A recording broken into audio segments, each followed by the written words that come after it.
الحمد لله الحمد لله رب العالمين، والصلاة والسلام على خاتم النبيين وعلى آله وأصحابه أجمعين. أما بعد، فأعوذ بالله من الشيطان الرجيم. بسم الله الرحمن الرحیم۔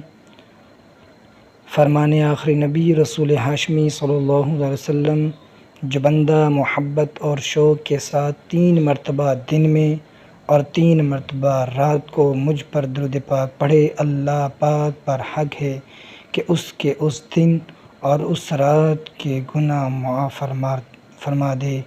پڑھتا رہوں کثرت سے درود ان پہ صدا میں، اور ذکر کا بھی شوق پہ غوث و رضا دے۔ رسول برکت کے لیے تمام احباب جھوم جھوم کر درود پاک کا نذرانہ پیش کیجیے۔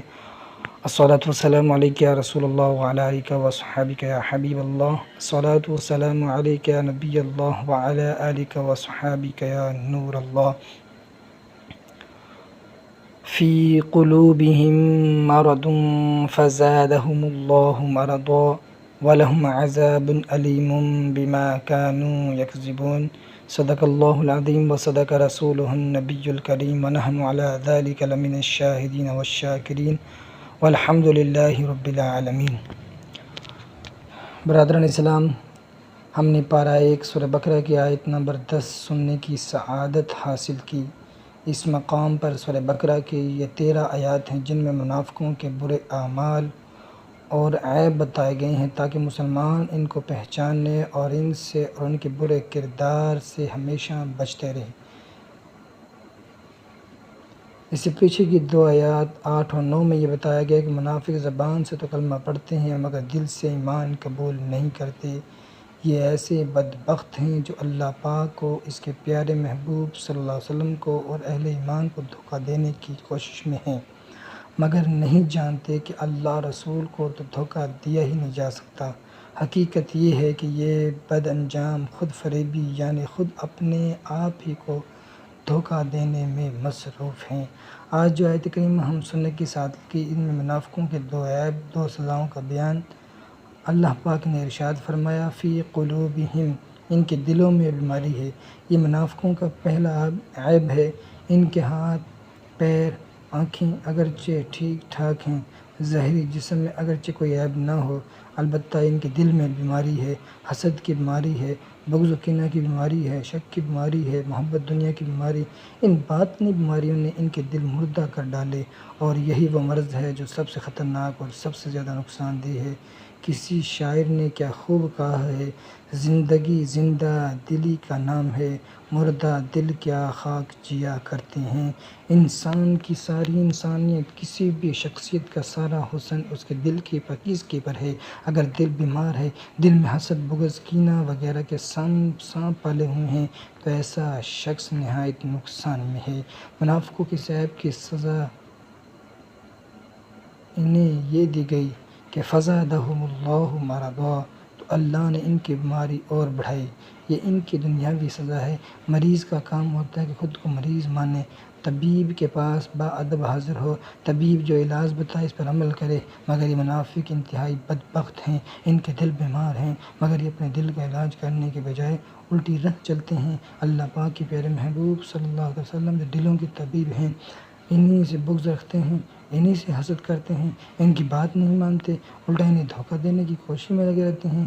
جب ان کے دل اس حد تک بیمار ہیں تو ان کی یہ سزا ملی کہ اللہ پاک نے ان کی بیماری کو مزید بڑھا دیا، اور یہ گمراہی کے گڑھے میں گرتے ہی چلے گئے۔ اللہ پاک نے مزید فرمایا وَلَهُمْ عَذَابٌ أَلِيمٌ بِمَا كَانُوا يَكْذِبُونَ، ان کے لیے دردناک عذاب ہے، بدلہ ان کی جھوٹ کا۔ یہ منافقوں کا دوسرا عیب اور اس کی سزا ہے۔ یہ بدبخت کہتے ہیں ہم ایمان لائے مگر حقیقت یہ کہ انہوں نے ایمان قبول ہی نہیں کیا۔ کہتے ہیں کہ ہم آپ صلی اللہ علیہ وسلم کو سچا رسول مانتے ہیں، مگر حقیقت یہ ہے کہ یہ بدبخت ہیں، آپ صلی اللہ علیہ وسلم کو سچا نبی تسلیم نہیں کرتے۔ ان بدبختوں نے ایسی بڑی جسارت کی، اللہ پاک اور اس کے پیارے حبیب صلی اللہ علیہ وسلم کی جناب میں جھوٹ بولا۔ ان بدبختوں کی ایسی جسارت کی سزا یہ ہے کہ روز قیامت ان کے لیے دردناک عذاب ہے۔ اللہ پاک ہمیں عذاب قبر، حساب محشر اور عذاب جہنم سے محفوظ فرمائے۔ اس آیت کریمہ میں چند باتیں ہیں جو سنجیدگی کے ساتھ سمجھنے اور سبق حاصل کرنے کی ہے۔ سب سے پہلے تو یہ سمجھیے کہ اللہ پاک نے جو فرمایا فی قلوبہم، ان کے دلوں میں بیماری ہے۔ یہ بیماری جو منافقوں کے دلوں میں ہے کون سی ہے، اس بارے میں مفسرین کرام مختلف جگہ پر فرماتے ہیں۔ بہت سارے مفسرین کرام فرماتے ہیں اس آیت میں منافقوں کی جس باطنی بیماری کا ذکر گیا ہے، اس سے مراد شک ہے۔ منافق شک میں مبتلا تھے، انہیں اللہ پاک پر، اس کے پیارے حبیب صلی اللہ علیہ وسلم پر، اللہ رسول کے مبارک ارشادات پر کامل یقین نہیں تھا۔ ان کی اسی شک کے سبب ان کے دلوں میں ایمان کی شمع روشن نہ ہوئی، نتیجتاً ان کے دلوں میں بزدلی بڑھتی گئی اور یہ ہر میدان میں ناکام ہوتے چلے گئے۔ یہ تھی منافقوں کی بیماری۔ ہمیں چاہیے کہ ہم اللہ پر اور اس کے پیارے حبیب صلی اللہ علیہ وسلم پر، ان کے مبارک فرامین پر ہمیشہ کامل یقین رکھیں، کبھی بھی اپنے یقین کو ڈگمگائے نہ دیں۔ ہمارے ہاں لوگ بہت مرتبہ بے یقینی کا شکار ہو جاتے ہیں۔ کوئی وظیفہ پڑھا، نتیجتاً اپنے مطلب کے مطابق نظر نہیں آیا تو بے یقینی کا شکار ہو گئے۔ کوئی مشکل آئی، دعائیں مانگی، نتیجتاً اپنی مرضی کے مطابق نظر نہیں آیا تو بے یقینی کا شکار ہو گئے۔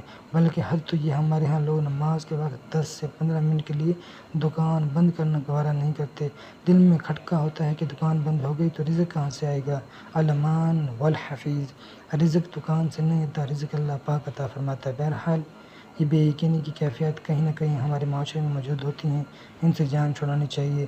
بے یقینی کا شکار نہ ہو، اپنی خطا پر نظر کریں، اللہ پاک کی عطا میں کمی نہ ہو سکتی، ہاں میرے مانگنے میں نقص سکتا ہے۔ اللہ رسول کے ارشادات بالکل حق سچ ہیں، ان میں ذرا برابر اونچ نیچ نہیں ہے۔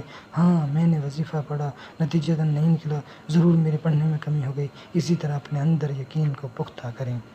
یقین کامل ہو تو اللہ پاک نمرود کی جلائی ہوئی آگ کو بھی گلزار بننے دیتا ہے۔ یقین پختہ ہو تو دریاؤں میں بھی راستے نکل آتے ہیں۔ یقین کامل ہو تو راستے کی رکاوٹیں ہی نشان بن جاتی ہیں۔ یقین کامل ہو تو مشکل نہیں رہتی۔ امام ابن ابی دنیا رحمۃ اللہ علیہ لکھتے ہیں، ایک مرتبہ اللہ پاک کے نبی حضرت عیسیٰ علیہ السلام کہیں تشریف لے گئے۔ آپ کے حواریان آپ پر ایمان لانے والے آپ کو ڈھونڈنے لگے۔ بالآخر وہ لوگ سمندر کے قریب آئے تو دیکھا حضرت عیسیٰ علیہ السلام پانی پر چلتے ہوئے تشریف لا رہے ہیں۔ یہ دیکھ کر ایک حواری نے عرض کیا، اے اللہ پاک کے نبی علیہ السلام، کیا میں بھی اس طرح پانی پر چل سکتا ہوں؟ فرمایا کیوں نہیں، بالکل چل سکتے ہو۔ پھر فرمایا اگر ابن آدم کو جو کہ دانے برابر بھی یقین مل جائے تو وہ پانی پر چل سکتا ہے۔ اور سامعین، ہمیں چاہیے کہ اپنا یقین ہر حال میں پختہ رکھیں، کبھی بھی یقین کو ڈگمگانے نہ دیں۔ اللہ پاک کے آخر نبی رسول ہاشمی صلی اللہ علیہ وسلم نے فرمایا، اخاف علی امتی الا ضعف الیقین، مجھے اپنی امت پر صرف یقین کی کمزوری کا خوف ہے۔ ایک حدیث پاک میں ہے، اس امت کے لیے لوگ یقین اور زہد کی برکت سے نجات پا گئے اور بعد میں آنے والے بخل یعنی کنجوسی اور لمبی امیدوں کے سبب ہلاک ہو گئے۔ معلوم ہوا بے یقینی کے سبب پیدا ہونے والے کنجوسی ہلاکت کا سبب ہے، اس لیے ایسے بے یقینی سے ہر دم بچیے۔ ڈاکٹر اقبال نے کہا ہے، غلامی میں ناکام آتی ہیں شمشیریں نہ تدبیریں، جو ہوں ذوق یقین پیدا تو کٹ جاتی ہیں زنجیریں۔ اللہ پاک نے فرمایا فی قلوبہم مرض، ان کے دلوں میں بیماری ہے۔ یہ کون سی باتیں بیماری تھی؟ اس تعلق سے مفسرین کرام فرماتے ہیں اس سے مراد حسد ہے۔ منافق حسد کا شکار تھے، یہ رسول اکرم صلی اللہ علیہ وسلم کے شان و شوکت، اسلام کی ترقی، فتح نصرت سے جلتے تھے، غمگین ہوتے تھے۔ اللہ پاک قرآن کریم میں ارشاد فرماتا ہے، ان تمسسکم حسنۃ تسؤہم وان تصبکم سیئۃ یفرحوا بہا، تمہیں کوئی بھلائی پہنچے تو انہیں برا لگے اور تم کو برائی پہنچے تو اس پر خوش ہو۔ یہ حسد کی بیماری تھی جس نے منافقوں کو دل سے ایمان قبول کرنے سے روکا اور یہ ایمان سے محروم رہ کر جہنم کے حقدار بن گئے۔ معزز سامعین، یہاں ایک بات بڑی اہم اور سمجھنے کی ہے، منافق پیارے آقا مکی مدنی مصطفیٰ صلی اللہ علیہ وسلم کے شان و شوکت دیکھ کر، آپ صلی اللہ علیہ وسلم کے ذکر کی بلندی دیکھ کر، اسلام کی بڑھتی ہوئی مقبولیت دیکھ کر جلتے تھے، غمگین ہوتے تھے۔ اللہ پاک نے فرمایا فزادہم اللہ مرضا، تو اللہ نے ان کی بیماری اور بڑھا دی، یعنی اللہ پاک نے ان کا غم مزید بڑھا دیا۔ یہ جتنا جلتے تھے اللہ پاک اپنے محبوب صلی اللہ علیہ وسلم کا ذکر اور بلند فرماتا تھا۔ یہ اسلام کی کامیابی سے جلتے تھے، اللہ پاک اسلام کو مزید کامیاب عطا فرماتا تھا۔ یہ جس چیز سے جلتے تھے وہ مزید ان کے سامنے آتی تھی اور ان کی جلن میں مزید اضافہ ہوتا چلا جاتا۔ ایک مرتبہ کسی غزوے کا موقع تھا، منافقوں کے سردار عبداللہ بن ابی نے پیارے آقا مدینہ والے مصطفیٰ صلی اللہ علیہ وسلم کی نہایت سخت گستاخی کی اور بولا، ہم مدینہ پھر کر گئے تو ضرور جو بڑی عزت والا ہے وہ اس میں نکال دے گا اسے جو نہایت ذلت والا ہے۔ اس بدبخت کی مراد یہ تھی کہ ہم عزت والے ہیں اور مسلمان معاذ اللہ عزت والے نہیں ہیں، لہٰذا ہم مسلمانوں کو مدینہ منورہ سے نکال دیں گے۔ یہ بات اس بدبخت نے دوران سفر کہی۔ جب یہ پلٹ کر مدینہ منورہ آیا تو خود اس کے بیٹے حضرت عبداللہ رضی اللہ عنہ جو بڑے پکے مسلمان اور عاشق رسول تھے، انہوں نے اپنے والد عبداللہ بن ابی کو مدینہ پاک سے باہر ہی روک لیا، تلوار میان سے نکالی اور فرمایا، جب تک یہ اقرار نہیں کرتے کہ تم ذلیل ہو اور محمد صلی اللہ علیہ وسلم نہایت عزت والے ہیں، اس وقت تک تمہیں مدینہ منورہ کے اندر داخل ہی نہیں ہونے دوں گا۔ آخر اس منافق نے کہا، میں ذلیل ہوں، محمد صلی اللہ علیہ وسلم عزت والے ہیں، تبھی یہ مدینہ منورہ میں داخل ہو پایا۔ یہ ہے منافق کا حسد، جلن، اور یہ ہے اس کے حسد جلن میں اضافہ۔ اس بدبخت نے پیارے آقا مدینے والے مصطفیٰ صلی اللہ علیہ وسلم کی گستاخی کی۔ اللہ کریم نے اسی کے گھر سے اسی کے بیٹے کے ہاتھوں سے ذلیل و رسوا کر دیا۔ یہ منافقوں کے لیے نہایت ذلت بھری سزا تھی جو ان کے حسد کے سبب اس دنیا میں انہیں دی گئی۔ اس سے ہمیں یہ بات سیکھنے کو ملی کہ ہر وہ کام جو شرعاً بالکل جائز ہو اور اس سے اسلام کی، رسول اکرم نور مجسم شاہ بنی آدم رسول محتشم صلی اللہ علیہ وسلم کی شان و شوکت کا اظہار ہوتا ہو تو ہمیں وہ کام ضرور کرنا چاہیے۔ کسی کو برا لگتا ہے تو لگتا رہے، کافر منافق اس کام کو دیکھ کر رسول ذی شان مدینہ والے مصطفیٰ صلی اللہ علیہ وسلم کی شان و عظمت سے جلتے ہیں تو جلتے رہیں۔ ہمیں چاہیے کہ اسلام کا بانی اسلام صلی اللہ تعالی وسلم کا چرچا گج وج کے کرتے رہیں۔ اللہ پاک ہمیں توفیق نصیب عطا فرمائے۔ معزز سامعین، یہی سے یہ بات معلوم ہوگی کہ حسد انتہائی بری بیماری ہے۔ حسد ہی کے سب منافق ذلیل و رسوا ہوئے، اس سبب سے ان کے دل نور ایمان سے محروم رہے اور یہ دنیا و آخرت میں تباہ و برباد کر کے رہ گئے۔ اسی لیے ہمیں چاہیے کہ ہم حسد سے ہمیشہ بچتے رہیں۔ اللہ پاک نے جسے جو عطا فرمایا اس کی تقسیم ہے، ہمیں چاہیے کہ ہم اللہ پاک کی تقسیم پر ہمیشہ راضی رہیں۔ کسی کی دینی یا دنیاوی نعمت کے زوال یعنی اس سے چھن جانے کی تمنا کرنا یا یہ خواہش کرنا کہ فلاں شخص کو یہ نعمت نہ ملے، اس کا نام حسد ہے۔ کسی کو مالی طور پر خوشحال دیکھ کر جلنا، کوڑنا اور یہ تمنا کرنا کہ اس کے ہاں چوری یا ڈکیتی ہو جائے یا اس کی دکان مکان میں آگ لگ جائے اور یہ کوڑی کوڑی کا محتاج ہو جائے۔ کسی کو اعلیٰ دینی یا دنیاوی منصب مرتبے پر دیکھ کر دل جل جانا اور یہ تمنا کرنا کہ اس سے مقام و رتبہ چھن جائے۔ یہ خواہش رکھنا کہ فلاں ہمیشہ تنگ دست ہی رہے، کبھی خوشحال نہ ہو، فلاں کو کبھی کوئی عزت و مرتبہ نہ ملے، وہ ہمیشہ ذلت کی چکی میں پستا رہے، یہ سب حسد کی مثال ہے۔ حسد شیطانی کام ہے۔ سب سے پہلا گناہ حسد ہی تھا اور یہ شیطان نے کیا تھا۔ چنانچہ امام جلال الدین سیوطی شافعی رحمۃ اللہ علیہ لکھتے ہیں، اللہ پاک کی پہلی نافرمانی جس باطنی بیماری کے سبب کی گئی وہ حسد ہے۔ شیطان نے حضرت آدم علیہ السلام سے حسد کیا، اسی حسد کے سبب اس نے حضرت آدم علیہ السلام کو سجدہ کرنے سے انکار کیا اور اللہ پاک کی نافرمانی کر کے ہمیشہ کے لیے مردود ہو گیا۔ حدیث پاک میں ہے، الحسد یفسد الایمان کما یفسد السبر العسل، یعنی حسد ایمان کو اس طرح بگاڑ دیتا ہے جیسے الو شہد کو بگاڑ دیتا ہے۔ ایلو ایک کڑوے درخت کے جمے ہوئے رس کو کہتے ہیں۔ شہد نہایت میٹھا ہوتا ہے اور ایلو نہایت کڑوا ہوتا ہے۔ نہایت میٹھا اور نہایت کڑوا جب ملتے ہیں تو بہت مزہ ہو جاتے ہیں، بد مزہ ہو جاتے ہیں، یعنی مائن نہایت میٹھا ہے، حسد نہایت کڑوا ہے۔ جب مومن کے دل میں حسد آ جاتا ہے تو ایمان کو بگاڑ دیتا ہے اور انتہائی بد مزہ بنا دیتا ہے۔ ایک حدیث پاک میں ہے، لا یجتمع فی جوف عبد مومن الایمان والحسد، مومن کے دل میں ایمان اور حسد جمع نہیں ہوتے۔ اللہ اکبر۔ اس حدیث پاک سے اشارہ مل رہا ہے کہ جس کے دل میں حسد ہو کوئی بعید نہیں کہ حسد اس کے برے خاتمے کا بھی سبب بن جائے۔ امام محمد بن محمد غزالی رحمۃ اللہ علیہ لکھتے ہیں، حضرت فضیل بن عیاض رحمۃ اللہ علیہ کا ایک شاگرد تھا۔ جب اس کا آخری وقت آیا تو آپ اسے ملنے کے لیے تشریف لے گئے اور اس کے قریب بیٹھ کر سورہ یاسین شریف پڑھنے لگے۔ وہ شاگرد بولا، یہ پڑھنا بند کرو۔ پھر آپ نے شاگرد کو کلمہ پڑھنے کی تلقین فرمائی تو بولا، میں ہرگز یہ کلمہ نہیں پڑھوں گا، اس سے بیزار ہوں۔ بس ان الفاظ پر اس کی موت آ گئی۔ حضرت فضیل بن عیاض رحمۃ اللہ علیہ کو اپنے شاگرد کے برے خاتمے کا بہت صدمہ ہوا۔ 40 دن تک آپ اسی صدمے سے روتے رہے۔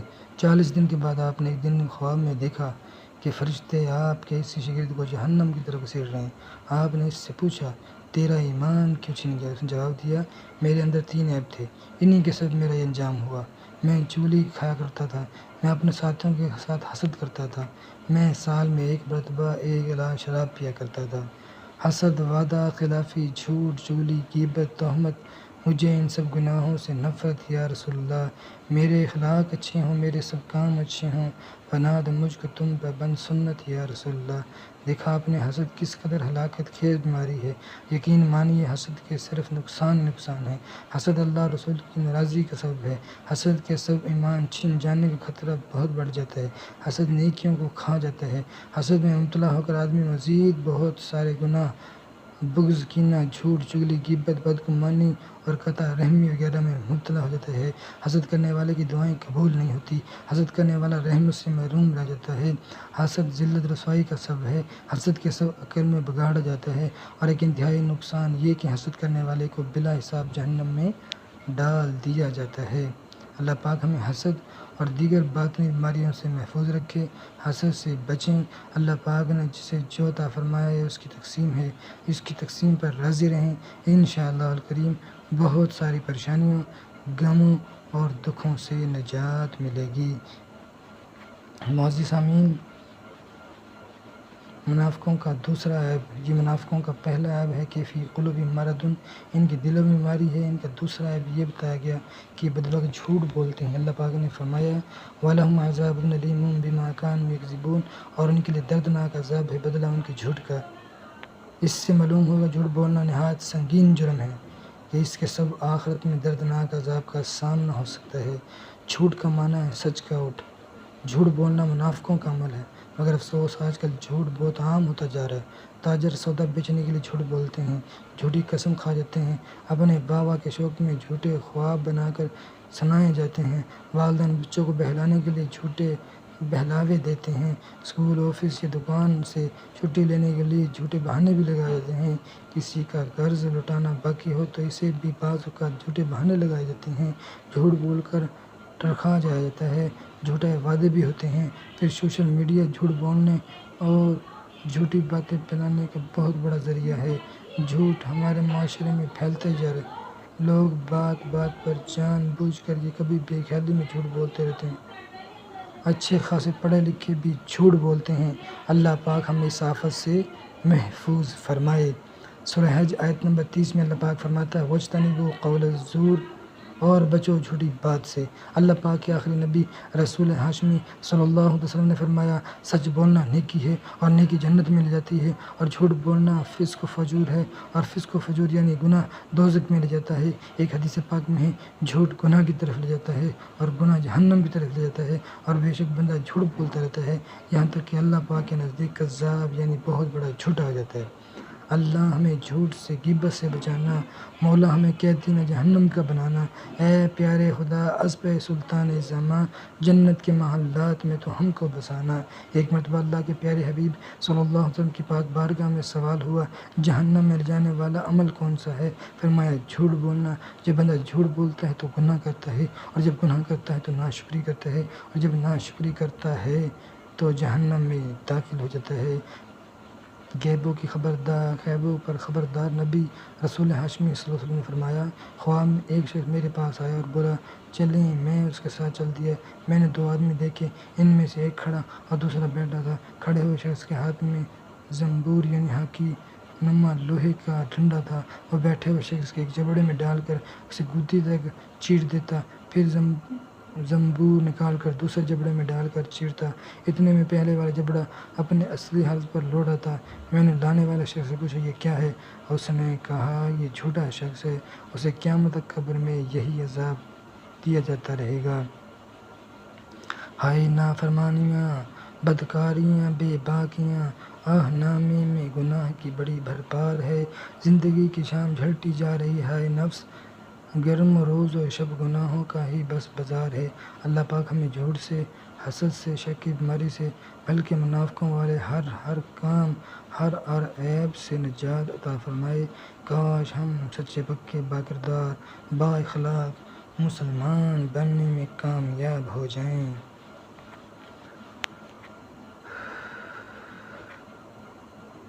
اللہ تعالیٰ سے دعا ہے جو کچھ سنایا اس پر ہم سب کو عمل کرنے کی توفیق عطا فرمائے اور منافقوں والے کام سے بچنے کی توفیق عطا فرمائے۔